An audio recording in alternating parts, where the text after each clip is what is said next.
to lead churches across India. He has led a church in Dhaka, besides India, and he has led a church in Kathmandu, and he has led many churches in India across many years. But from 2004, he's been leading the church. He was leading the church in Hyderabad, and with the last 5-6 years, he's been serving as a teacher, in India. He travels to many churches, and he has the passion to teach God's word accurately and more passionately. Just to share about him more personally, I know him personally for the last 5-6 years. What really stands out about him is his humility. I see him in every conference, but he comes there with so much of learning attitude. He comes, he spends his time with people, he teaches and also he learns. And I'm so amazed by his humility, and also I'm so amazed by his love for his family and his wife. So his daughter Nikita is here. That's why Nikita as well. And his son Dinesh. I'm just so amazed about the kind of love that he has for his family. It really inspires me. And also one more thing that really inspires me is his passion to teach. Even the last week we had him to teach with the campus ministry, and he taught with so much of passion and so much of conviction. And all the campus students are so grateful, just for him to be here with us last week, and he taught all the campus students. So we are really grateful this morning because Raghu is going to teach to us.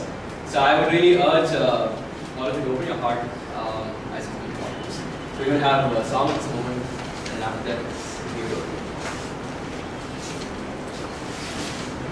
Amen. Now let's all rise before we listen to the word of God. And you know this song, Tell Me What Side You're Living On. We're going to add a little twist to it. If you notice, there's this first line that's a question, and there's this response. Yeah. So I'll be asking the question, and one of you needs to respond. Yeah. So that's a little twist. So I will be pointing out to the person who needs to respond. So ideally, it's like. For example, tell me whose side you're living on, I point to someone, and that person alone responds, okay? And the rest of you need to keep going. Then I ask that twice. Someone else I point out to, and that person responds, okay? And the third time we sing the stanza, we sing together, okay? So let's try that, and try to keep up with the rhythm. Yes.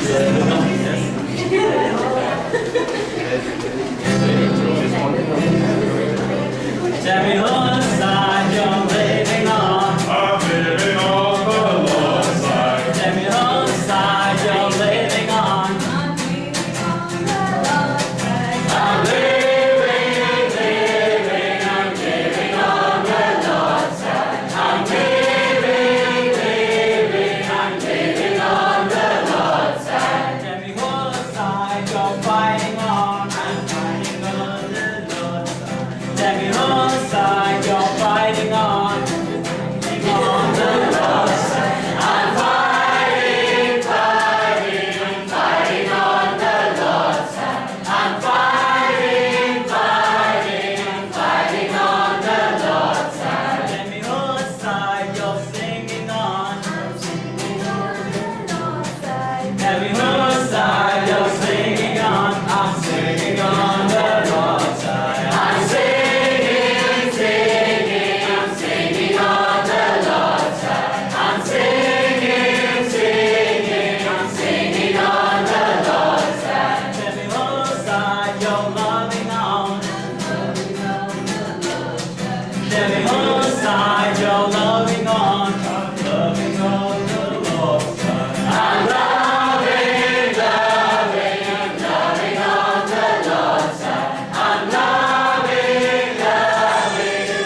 side, you're serving on. I'm serving on the Lord's side. I'm serving on the Lord's side. I'm serving on the Lord's side. Every whole side, you're living on. I'm living on the Lord's side. Every whole side, you're living on. I'm living on the Lord's side. I'm living on the Lord's side. I'm living on the Lord's side. Amen. Great job, church.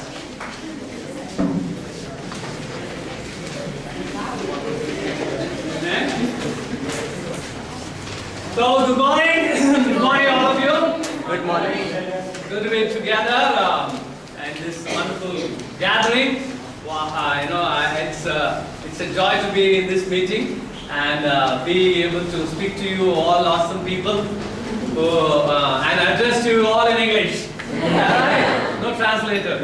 It's something new to me. I had to. It's more difficult to preach this way because there's no time to refer to the notes. You have to do it all from the head, okay? At least in a detailed way we cannot refer, okay? But it's a joy to be with all of you. I really respect all of you here. Some of you have been my friends for decades, and I am grateful for the mission team. And Raj Perumal has been the part of the mission team that came to Bangalore. I don't know if you know, many of you may not know. And I'm grateful for that mission team for all the sacrifice coming from London to land in Bangalore, and because of whom, I and most of us benefited this wonderful, beautiful salvation, So likewise, many have been friends here for many years, and not only friends, even their children are, friends, and children are friends of children, amen. And then now it's time to grandchildren, it's coming soon. Grandchildren will start becoming children. I saw these little ones running around. And many of you here, I know you when you are running around like that. It's such a joy to see you all coming to the Lord and saying praise, be in the mission of the Lord. It's such a dream come true. And those of you who are in this room, yesterday I was talking to the teens meeting. You're not going to be just friends for a few days here. College friends last only for a year or two. But church friends last for decades and centuries maybe. And not only that, you'll see each other, you'll build families together, you will help one another, you will hold each other and sail together, and even your children will hold each other. That's the great dream. That's the greatest blessing Christ gives us. That's, that is already, by sight we can see. So I want to tell you, all the youngsters, your future is this. You are stuck with each other. And stuck for the good anyway, right? And unless we are stuck with each other, we are going to be very, affected by the evil that prevails in this world. So I pray that you decide to be stuck together in a good way, amen? With that little intro, I want to just, all right, somebody's phone is running or recording, I don't know what it is. Okay. All right, so with that little introduction, I just want to tell you that I am also part of your ministry, even though, sometimes somebody was sharing, I don't know, bro, which city we should write your membership in. I seem to be here quite often here, and actually involved in the church in Bangalore. It's really revived me personally, and my children. That's why I'm very actively here. And I want to tell you, I was very encouraged to see my dear friend Joshua get baptized last week. All right, I was longing, I was wishing I could be here, and even though, with all the new technology, even though we are not here, in a little way I was also involved in his, reaching to the faith, so I'm very encouraged. So what I'm telling you, I am part of you, in spirit. Okay, so I belong to this group anyway. So, another thing I want to share with you is that, I was there the last few days as Prem was sharing in the campus meeting, and even yesterday in the teens meeting. It's been a great joy to be associated with the young, and that keeps me young as well, that is the spirit that they rub on you. And I'm very encouraged. What I want to tell you, what I see, and what I've been hoping and by faith living and longing for, I want to tell you is a revival. I want to tell you, among those, many of us are old disciples for decades. I want to tell you, with all my eyes, I've seen the glory of God. A revival is there in our church, and there's so much of zeal, enthusiasm. The youngsters are generating, and the leaders are instilling that spirit and confidence and the faith in them. I have been longing. We have been as a church snoozing a little bit, a little bit in a cruise mood, So, but it's time we are also. I see the future where the church is going to take off again. We're going to see our young days again. See the zeal of the Lord accomplish and consume each of us and our children. Okay, that is in the air. I want to tell you, and I want to really commend the leadership of the church and all you who labor in the Lord here. I see a new benchmark being established among the campus students and the teens, and also not only a benchmark of softness of heart. I said I was teaching about a little bit about church history, and I went to the campus yesterday, and I closed the camp. The end of the lesson I closed with a charge, with a conviction, but there was silence in the room, utter silence, and some of the response of the campus students, brother, our hair was raised, our hearts were moved. We want to change. Amen. So that's the commendable spirit and the softness of the heart. The leadership was created in the young and the youth, and the harvest is ready. Amen. Harvest is about to come. So it's time for us all to just join the bandwagon. Amen. Are you ready to join the bandwagon or just be dragged by the band? Okay, so that is what we all young and old, and that is the thing. It's not just only for the young. So that is all perspective I want to get us right here. It's not for the young and not for the old, It is for the young and the old, all together. Okay, not for campus, not for teens, for marrieds as well, for pregnant as well, and children, for mothers with children, and old and very old. Amen. There is no excuse. All of us are disciples, and all of us have the same charge to be disciples and go make disciples and spread the knowledge of God. I want us to know that this is how, Joshua was asking about what is the church history. In 1979, this is how it began. In a small room in Doug Arthur's house in Lexington Church of Christ near Boston. Okay, and it started with 30 disciples, and the leader said the same thing I said. The leader said, no excuse of age. Okay, zeal and enthusiasm and discipleship is not for only young. It is for the young and old. And I'm not going to listen to whatever excuses you have for your age. He was an intense speaker. And he laid it out and said, no excuses of age or whatever. We all are disciples. We all have to have raw zeal. Because the concept that the churches of Christ that time had, okay, young ones get fired up and old ones are very mature. Hey, what are you doing? Why are you shouting? Be quiet. They were trying to suppress the young with their zeal. That's why our leadership said no. Instead of young being shut up, Jesus said children will, praise and the stones will praise me. So instead the older ones had to repent. Okay, so that is what is the root of our, the principle on which our revival has come in 79 and spread all over the world and saved many people from a lot of sin and gave salvation to lakhs and lakhs of people in many countries all over. So that is where the same thing I want to talk to you today. It's neither for the young nor for the old. It's for all of us. Can we take the same call as we got in 1978, 79? Are you ready? Okay, the younger ones are getting there. We all, the older ones, have to also get revived. Amen? So that is what, all of us, of course, you older ones also contributing, amen? For the younger ones to revive, but it's about time that we all together as families raise to the occasion, to the dream and be revived. Amen? As I said, revival is already there, but it's about time for us all to join the revival. So let's look at the psalm that I've been given to talk from. Okay? Let's turn to Psalm 13. Psalm 13. Okay. I heard we are all teaching from the Psalms here.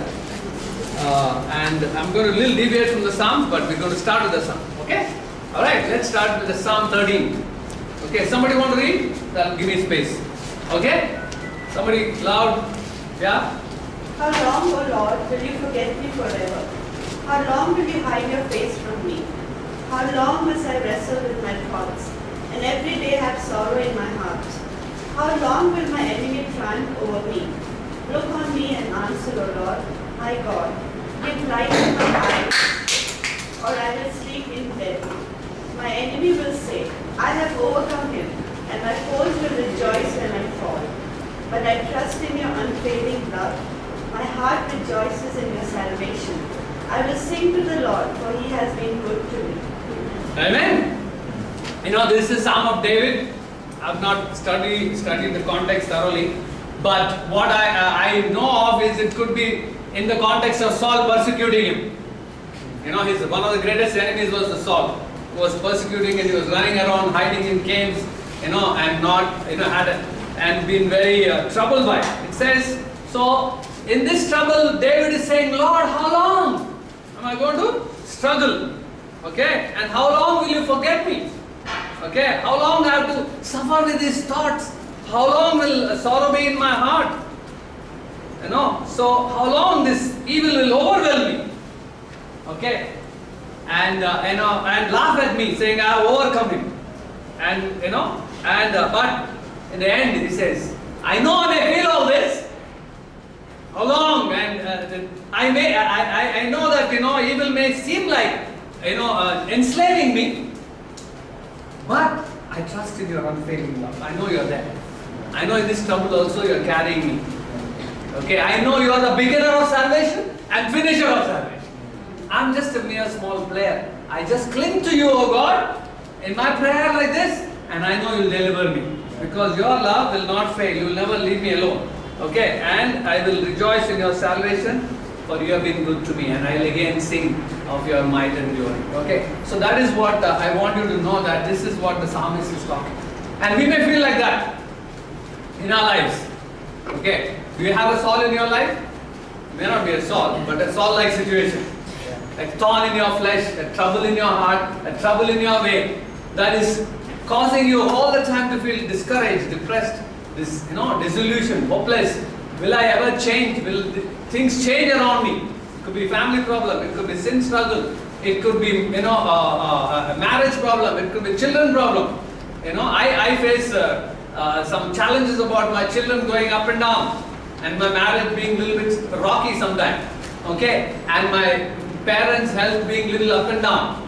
So this is all the challenges, different ways we all have. At such time, we feel, how long, oh Lord?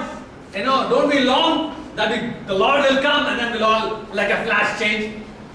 Sometimes we wish, like, can you come, Lord, now? I've had enough of this life. So also, that is our struggle.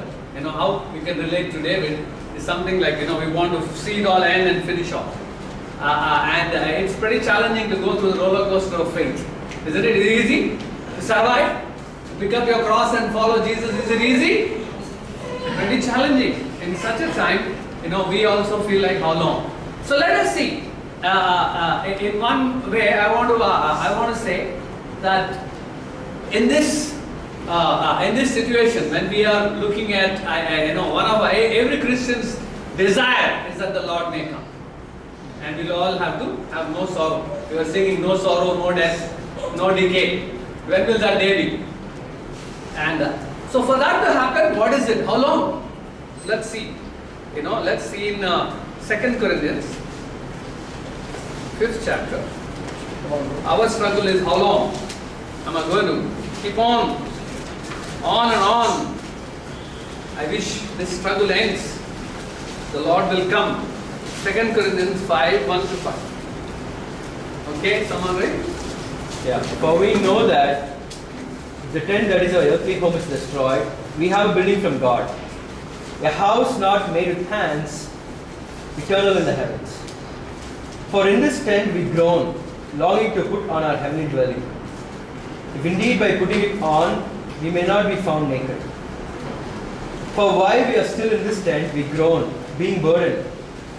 Not that we should be unclothed, but that we should be further clothed, so that what is mortal may be swallowed up by life. He who has prepared us for this very thing is God, who has given us the Spirit as a guarantee. Amen. So, What does it say here? Isn't it something like, again, how long? In this, what is our hope? As we carry our cross and walk this pilgrimage, our hope is that we may be in heaven, clothed with the heavenly dwelling, live forever, not this earthly tent that decays and destroys. But in this time that our longing is not fulfilled, what is our reality? The reality check. What does our reality show? We groan. What does the Bible say? We groan. A life is a challenge, isn't it? Struggle with sin, struggle with the world, struggle with the worldly, fight with the evil. This is constantly. For we groan and are burdened because we wish to be unclothed, be clothed with our heavenly dwelling. We wish that we were right every day, but every day we do wrong, isn't it? That is when we get distressed and discouraged, and we feel self-condemned, and we feel like, oh Lord, That is what I want to tell you. One other perspective we need to get is that, that you should get positive in your groaning also. Okay? Positive in your groaning. Because our worldview is wrong. Our view about our life, our purpose is wrong. Okay? God knows no one is good, not even one. We all are going to be groaners and strugglers and mourners, complainers. Okay? But God knows all of that. But the thing that I want you to know is that God can handle, take charge of these groaners and do something incredible. Bring glory to Him. If we stay faithful. Even though psalmist, David is complaining, all that complaints in the end, he says, yet, Lord, I trust in your way. In the end, he says, I may groan more, but yet, God, my final thought that prevails in my head is I trust that you are the beginner, you are the finisher. I am just a struggler. I listen to my groans and take charge of my life and deliver me from this. And so the point that I want to tell you is don't get to be habituated to negative thinking, self-condemning thought, defeatist mind, and this is where the devil wants to trap all of us. To have a worldview that I have to be saintly to do something. We are not going to be saintly in all our life. We are going to be sinners all our life. Okay, but we're going to strive to be saints. Amen. That every effort should be there, because grace should not be taken in a misused way. But at the same time, a greater purpose that you must remember, that we are all sons of God. We're all God, daughters of God. We're called for a purpose, for His glory. Keeping that in mind, we need to accept our struggles and our groans and moans and conclude saying, I trust in you, Lord. That you have a plan for me that is much mightier than my struggle and my own sinful thoughts. Okay, so the thing that I want to conclude is, even though we are groaning and mourning, you are special groaners. You are special groaners. You are forgiven groaners. Okay, but what does God expect is, I always go back to Joshua's situation. What does God expect of us? When Joshua was defeated in the battle of Ai, what was he doing? Sitting at his home, crying and mourning. Right? What was he doing? After he got defeated in that battle, he was sitting and crying. Now what did God say? What did God tell him? Joshua, stop crying.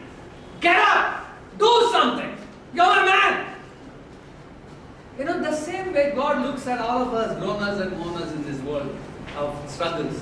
He says, stop crying about yourself. You're not a Christian for yourself. You're a Christian for me. You're a Christian for my purpose. You're a Christian for my glory. So stop mourning. You are a mess. I know you're a mess. That's why I picked you up. To stop mourning about your mess. And get on with a job. Not it's a job, but get on with my purpose. Amen. God's purposes will prevail with you or without you. If you keep mourning and fall on your face, God will do without you. But today God is challenging us to stop crying and wallowing in your own pity and self-pity, self-condemnation, negative thought. I want you, I need you. If God were to save the world with a snap of finger, He would have saved. But He wants to accomplish that with His bride. It is greater glory that He does it with, isn't it a greater glory on a marriage day, bridegroom walks with the bride? Isn't it? Bride and bridegroom together, going, it's a greater glory. Just imagine marriage is happening, only bride or groom is walking.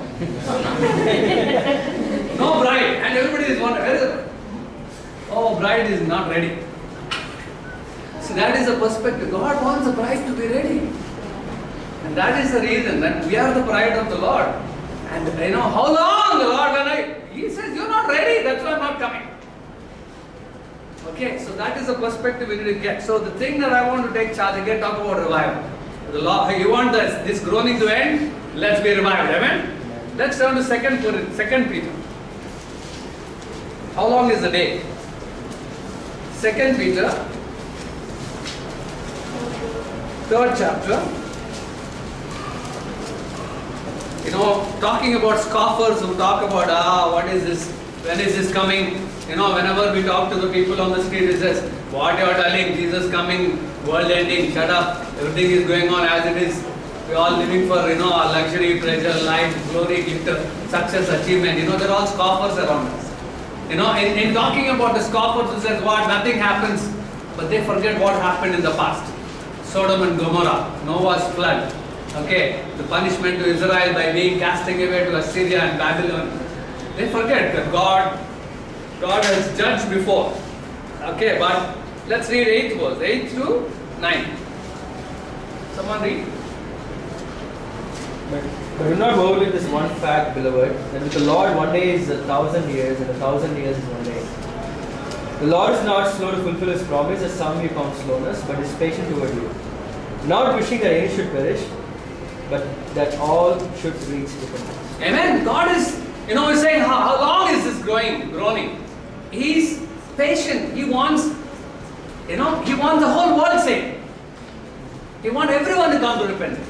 But they come to repentance only when they hear when we do something as disciples. So that is what is missing here. The delay is because we are not changed.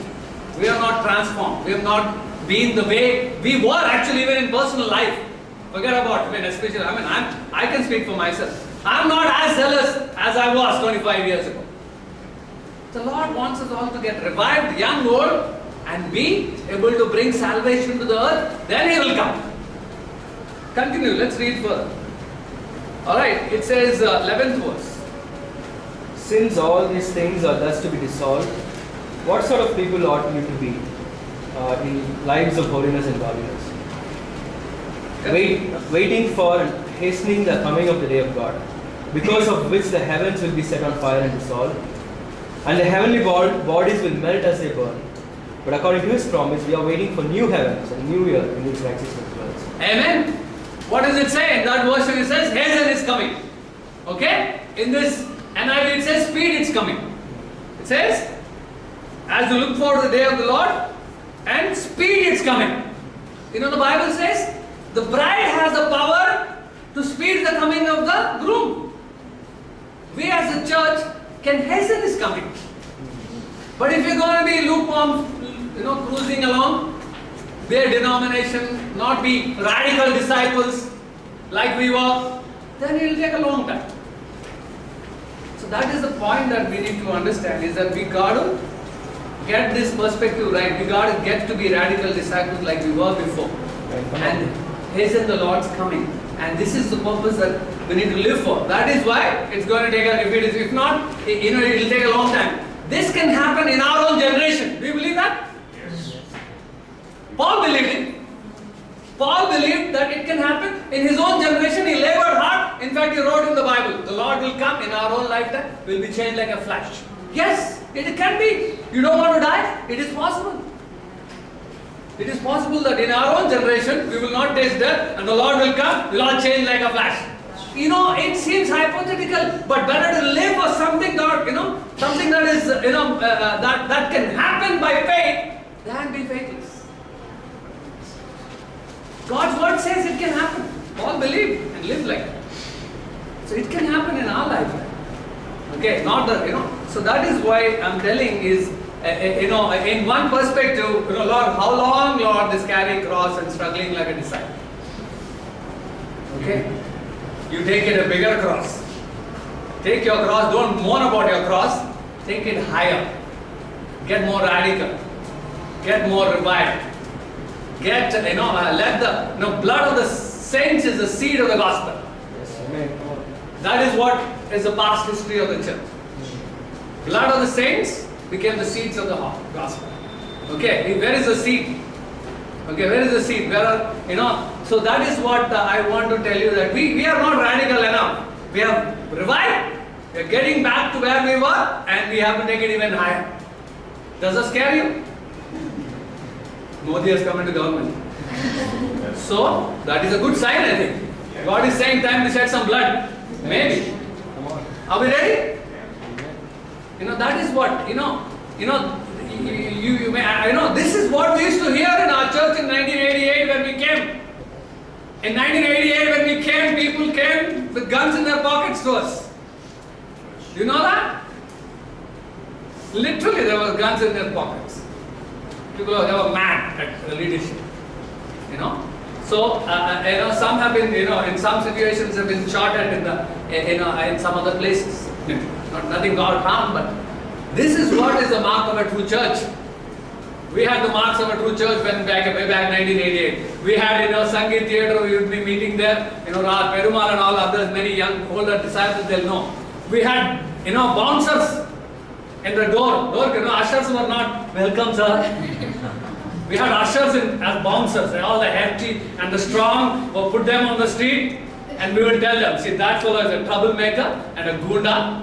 If he comes, you bounce him out. Don't let him come into the church. And this fellow may cause trouble in the church.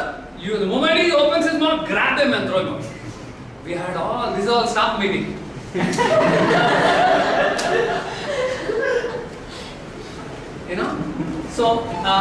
So this is what we are talking about. The things that happen are radicals. The stories that we hear about the things that happened in the early years are that true marks of true Church of Christ. Okay, we need to get back to that.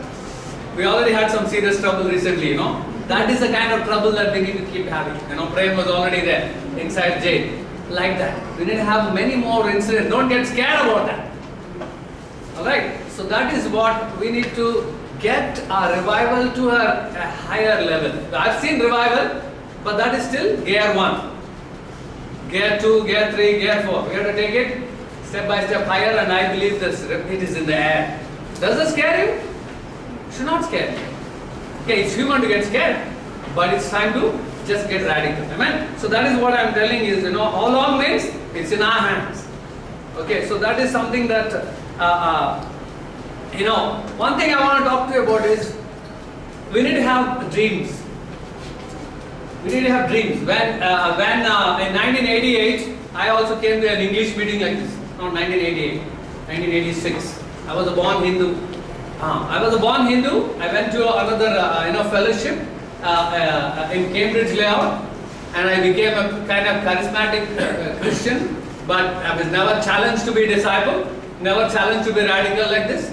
But in 1988, in Harsha Hotel, there was a meeting. That's called Ramadan now, near Shivajinagar.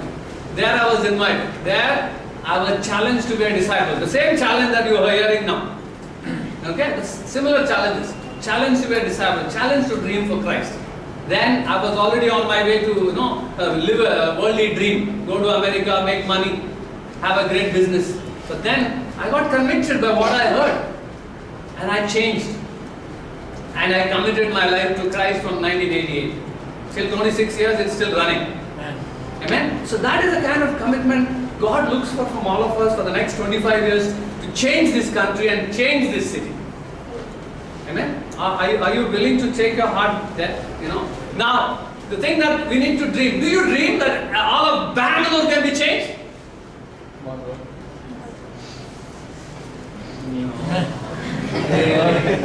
Really? So, the thing that I want you to know is that Paul went to cities worse than this.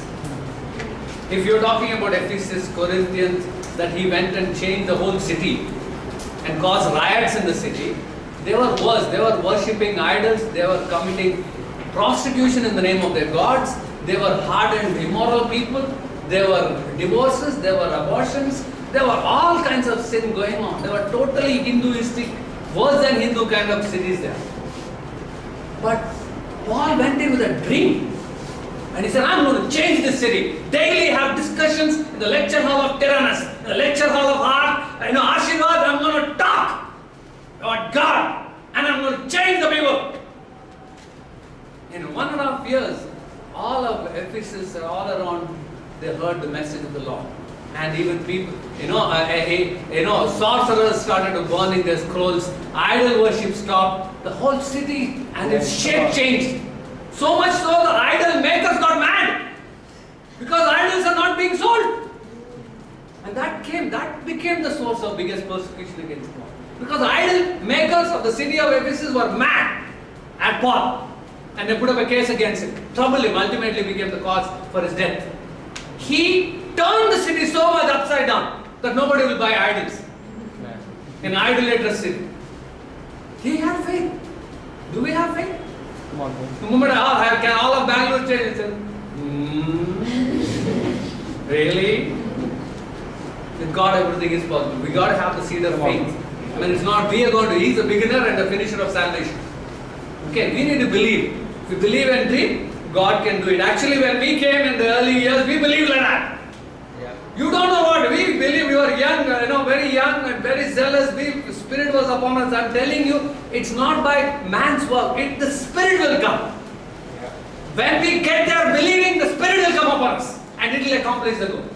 Because as 25 years back, we knew nothing. We were young, zealous, we knew nothing. But we were zealous. That is what I want to tell you. And there are examples like this. In 16th century, a man called John Calvin, in the Protestant movement, he went to a city of Geneva, which is a dead city like this. And then he changed the whole city. The whole city was changed. The way that everybody walking on the streets were Christian, loving, full of fruits of the Spirit. Man, the city changed. The history speaks about. Okay? So, can you imagine the city of Bangalore changed? Everywhere you're going, you're seeing disciples. Hey brother, hey sister, everybody hugging. Hey, everybody is greeting. Oh wow. Come on. It will be a wonderful thing. Okay? So that kind of radical dream scares us. Makes us not believe. But that is where you need to begin. Okay? So it is possible. Will it come true? Yeah. Is it possible? Do you believe? Whether it is possible or not possible is in God's hand, but believing and dreaming is in our hands. Yeah. That is the beauty of the bride. Okay, and He is a greater partner, so He can do it. Now, one thing I want to ask you is, what is it that scares us? Let's turn to 1 Corinthians. Even when we talk about something of an incredible dream like this, of changing the whole city of Bangalore in our generation, okay, what is it that scares us? 1 Corinthians 1st chapter, 18 to 25. Somebody read? For the message of the cross is foolishness to those who are perishing, but to us who are being saved it is the power of God. For it is written, I will destroy the wisdom of the wise, the intelligence of the intelligent I will frustrate. Where is the wise man? Where is the scholar? Where is the philosopher of this age? Has not God made foolish the wisdom of the world? For since in the wisdom of God the whole world through its wisdom did not know Him, God was pleased through the foolishness of what was preached to save those who believe. 25. Jews demand miraculous signs and Greeks look for wisdom, but we preach Christ crucified, a stumbling block to Jews and foolishness to Gentiles. But to those whom God has called, both Jews and Greeks, Christ the power of God and the wisdom of God. For the foolishness of God is wiser than man's wisdom, and the weakness of God is stronger than man's strength. Amen? What does it take Why we fell when we talked about Bangalore? We said, really? Because this world, this city is full of so-called intelligent people. So-called intelligent people. Okay? Philosophers. You know, you talk to a man on the street, he'll give you a lecture about philosophy. Everyone has an opinion about how to live. Okay? But all of them are foolish. They don't know what they're talking about. Okay? So what does God say? Okay, I will destroy the wisdom of the wise, the intelligent I will frustrate. Okay, God will frustrate their lives. God will bring them to their knees. That's what is His promise. He will work. You are wondering, how will they change? God says, I have power to frustrate them and come to you. But you show your zeal, I will do my part. God will do His part, but let's show our zeal and God will do His part. Isn't that true? That I also, many of us seemed all very intelligent and all together before we became Christians, right? Right? But once we came to Christ, we thought how foolish we were. And all our philosophies and intelligence was useless before the power of the cross. And then we became fools for Christ. So that is what I am trying to tell you is, don't get scared by the philosophies and all together unless everybody looks. Beyond each of their faces, there is a lot of mess. Was there mess in your life? True, no? It was. So also, in their life too, there is a mess. Let's not get carried away by the looks. God has the power to frustrate them and bake them to their knees and then bring them to Christ. But let's, as a bride, do our part. Amen? So, that's why we need to become fools for Christ. Okay? In this sense, I also want to, urge I want to talk to the youngsters here. Okay, the young kingdom kids. Okay, beginning with Aruna, all of them are all kingdom kids now. Some of them are all married here, all kingdom kids. Okay, kingdom kids who have grown in the church all your life. You've seen it, you've heard from small, you've heard message after message after message after message, and in some sense you are very well protected and overprotected also. And you have not gone into the world, messing up. Alright? So, one struggle, you're not going to be like that to, woman, the adulterous woman, isn't it? What happened? The woman was, in sin. He came to Jesus. And then she washed his feet with tears and wiped his feet with hair. And then what did she say? What did Jesus say? To the Pharisee, who was not so moved by Jesus. He said, he who is forgiven much, loves much. He who is forgiven much, loves much. You new generation kingdom kids, you have a problem with this. Because you're not forgiven much. We, older generation, your parents like all of us, man, we were forgiven much. We messed up a lot. When we came to church and then we were like that woman, Lord, please, let us wash our feet. Here our life, please take charge. We hate that past. We hate that freedom that we misuse. We hate that godless life that we live. We hate that hopeless life that we live. Thank you so much for giving hope, faith, life, purpose. We are so grateful. But, I can't find fault with you. You don't have the same, He is forgiven. We have not had a lot to forgive. And I can't generalize. Some even as youngsters have had a lot to forgive. Thanks. That's actually in a way good. If you have been much to forgive, good. You can be grateful. But now what is it going to drive you? We were driven by gratefulness. Amazing grace. We used to sing, amazing grace. How sweet this song. But how are you going to be? You're not going to reach that point where we say, Lord, amazing grace. Go away from me, Lord, you sinful man. Nowadays you say, go away from me, Lord, I'm a kingdom kid.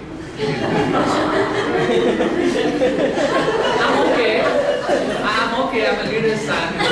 I'm a family leader's son, that son, my son-in-law, father is this, my father is that. I know you from childhood, you are my buddy, we are cool, okay? And what am I doing in your kingdom? I'm cool. You can't be cool in the kingdom. The problem is that you got to be hard. But what is going to make you hard? Not gratitude like us. See, this is the point. I want you to, you're going to get hot when you know the way, the truth. You're going to be hot when you are deeply convinced of the truth. That is your challenge. You got to grow, you got to work more hard than us to grow in your knowledge. Read the books, grow in the knowledge, understand the depth of the power of the truth and the falsehood of the philosophies, the falsehood of the denomination. You have to read books, you have to attend lectures, you have to grow in the knowledge and say, man, I know the way. So you will get that zeal when you know that this is the way and the only way. And it will not happen unless you grow in your knowledge. Because your knowledge will start and change your conscience. And that will give you the conviction and the zeal. So the challenge I want to give you youngsters, it's not enough for you just to be attending the meeting. You got to grow in reading, understanding, asking questions, getting depth, deep conviction. You need to develop some deep conviction that this is the truth and the life. And then only you will get zealous. So some of the reasons is, I'm telling you, this is the reason. Some of you can't understand all these old, my fathers, uncles, all, why they're so very mad about Christ. We are mad about Christ because this grace has been amazing to us. Maybe you have not tasted that amazing grace, but you got to taste amazing truth.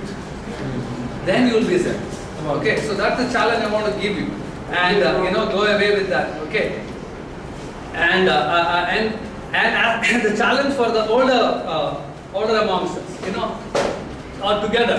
There's one challenge I want to give you all together is that, even as we are kind of by sight we cannot see the city change. I want you to ask you one question. Is there lack of idealism in this country? Is there any lack of idealism? There is no lack. You hear the songs. What are the songs? Some of the songs. You heard about Heal the World, right? Very popular. Everybody loved it. Why? They love idealism. They want to see the world healed. People love idealism. They want to see a better world. Black and white. Okay? Barriers of black and white, color, caste, race. Again, that song, very popular. Okay? Just Another Day in Paradise. Very popular. Many very moving songs which speak about goodness, nobleness, idealism are very popular amongst the people of the world. So the question I want to ask is there lack of idealism in this world? No. People want to be idealistic. People want to live noble life. People want to live for noble cause. People want to get rid of evil. The harvest is plentiful. We don't believe that they want to change. It is we have to change. We must believe, not get faithless by their obstacles. We believe and invite us, study the Bible for a little while, they make excuses, we give up. It's a struggle. We are battling with the devil. That's why we cannot give up. People are ready. People want idealistic world, a healed world, a better world. But we, in the church, through the gospel, have the power to preach Christ crucified and heal him. But are we living with that dream? Or are you not? So that is what I want to ask us all. Whether we believe and live for that dream, if it is, it is possible. Even the words of Jesus himself says, harvest is plentiful, the laborers are few. What is the biggest problem for us? What is the biggest, why we are not there? Is because of lack of, it's called identity crisis. I call that as identity crisis. What is the identity crisis? We are not in touch with who we really are. We are not even in touch with who we really are. We think that this is another religious group, coming, going. We started as disciples of Christ who are here to show the way of true Christian faith and true Christian church and true Christian living. That is the movement's principle in which it began. Okay? We are not just ordinary people, another church goers. We are here as disciples to make a change in the world. So we need to get that identity again. We are saved from, we are past, we are saved, we were slaves to sin, now we are sons of God. We are before darkness, we are children of light. We were lost, now we are saved. This is what we are. We need to get that identity clear. You know, when that identity and a realization of and a God sense, a God's worldview comes when we are in the world. You know, our problem is our worldview. We come to church, but our worldview is the same as our church worldly people. Not generalizing. That is our problem. But when does our worldview change? Just simply read 3 chapters in the Bible, that's enough to change your worldview. I assure you. That's all. Consistently, every day you read 3 chapters of the Bible with all your heart, not as a duty, your worldview will change. Yeah. Your identity will be in place. Then you realize who you are, why you are a disciple, why you go to church. You are here to change the world, to show the way and the only way. Then we will be ready. So this is what I want to tell you. Some of us, we are just going through the motions of relationship with God, reading and praying. But I believe, you know, time to time, marriage also. The wife says, husband, I need a date with you. Isn't it? Husband don't want to hear. You know, every time with you, why you need a date? You know, but even though every day you're with her, she wants a date with you. She wants to be there, just you and her, looking at you eyes to eye, talk and be, comforted by your love, renewed by your love. You know, in the same way, we all are going through the motions in our relation with God. But time to time, we need to have a date with God. Amen. Isn't it? In your relation, you're just cruising on, waiting, praying. But where is the date? Where is the time you say, I'm going to take leave? Have you taken leave from work, for church, for God? Have you taken leave for God? Ever? You felt like my relation stinking, but I just need to take a break from all things. From work, from family, from everything. I'm just going to go somewhere, sit, read, pray and fast and restore my oil in my lamp. Come on. Have you done that? Why not? So that is when your worldview will change. That is when you will get back into action. This is the kind of thing that kept many leaders going for years. And this is what will keep you going for many years to come. Okay, so that is what I want to challenge all of us, because we all are able, our church is reviving, it's getting to get greater heights. Okay, it's about time that we all change, young and old. Amen. So in conclusion, what do I want to tell? We all may say like the psalmist, how long? Okay, how long is in the hands of the bride? The Lord is willing to come, the bride is not getting there. We are the bride. We started off well as a movement, and we are getting revived now, young, old, all alike. Okay, it is time to get our revival to a greater height. I want to really commend the leadership of the church and here, and everything that's going on is great. Lot of help is pouring in from abroad, everything. I want you to know it's time for great things to happen in the church. Amen. Great things are already happening, great things to happen in our church. And we need to believe, we need to dream that there is people out there who want to change, because people love to see a better place in this world. They're longing for peace and happiness. They can't find in their philosophies and their own foolish thoughts. God will humble them. You are wondering, how will they change? God assured, I will frustrate them. I came to church when I was frustrated in my intelligence. All my intelligent ways, my purposes failed. God brought me to my knees. God will do that work. But we need to believe and persevere, not give up. Okay? And third thing is, the young, you will get the conviction when you grow in your knowledge. You're not going to be moved by amazing grace as much as we were moved. So grow, and I want to challenge you to grow in reading books, helping one another learn, grow in the knowledge of God, and be deep in your conviction about how this is the way, the true way. Okay? And finally, all of us together must make every effort to have a date with God. This revival is not going to come just by somebody came and talked for half an hour. Yeah, true. It's not going to happen. It's going to happen when you go have a date. Amen. And refill your cup, refill your lamp. Okay, many things we take a day off. It's time to take a day off for Christ.